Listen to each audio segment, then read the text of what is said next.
She stood in the doorway with her arms crossed, eyes full of that familiar confidence. It was the same look she always wore after an argument, the look that said she believed I would break first. I could almost hear her rehearsed expectation in the silence, an apology, a weak smile, a promise to do better. The argument itself had started small, like most of ours. A missed call, a late night, a careless comment that cut deeper than she realized. Words piled up fast, and suddenly we were no longer talking about today, but about everything that had ever gone wrong between us. She accused me of not caring enough, of always choosing myself. I listened quietly, which only seemed to annoy her more. In her world, silence meant guilt, and guilt always ended the same way, with me saying sorry. I thought about all the times I had apologized just to keep the peace, even when I wasn't wrong, even when it hurt. I had trained her to expect that pattern, and now she was waiting for it again. But something in me had changed. Maybe it was exhaustion, or maybe it was clarity. I realized I was tired of trading my self-respect for temporary calm. She finally asked, "Well, aren't you going to say anything?" Her tone was sharp, impatient. The room felt heavy, like it was holding its breath with her. I looked at her and spoke calmly.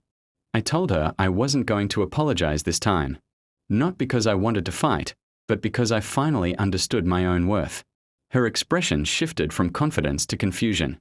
She wasn't prepared for that answer. She tried to push back, reminding me of all the times I had admitted fault before. Instead of arguing, I reached into the drawer beside me and pulled out something she didn't expect, my keys. I placed them on the table between us. Not dramatically, just firmly. "I'm giving you honesty," I said. "And space." My voice didn't shake, even though my chest felt tight. I told her I needed time away to think, to breathe, to stop feeling like the villain in my own life. She laughed at first, thinking it was a bluff. But when she realized I was serious, the laughter faded. The power she held in that moment slipped through her fingers. I packed a small bag, nothing dramatic. Each folded shirt felt like a quiet decision, not an escape. She followed me around the room, asking questions she never cared to ask before. At the door, she finally asked me to stay. Not angrily this time, but softly. It was the first crack in the certainty she had carried for so long. I paused, not because I wanted to give in, but because I wanted her to understand. I told her I wasn't leaving to punish her. I was leaving to save myself. As I stepped outside, the night air felt different, lighter. I didn't know what would happen next, whether we would fix things or walk separate paths.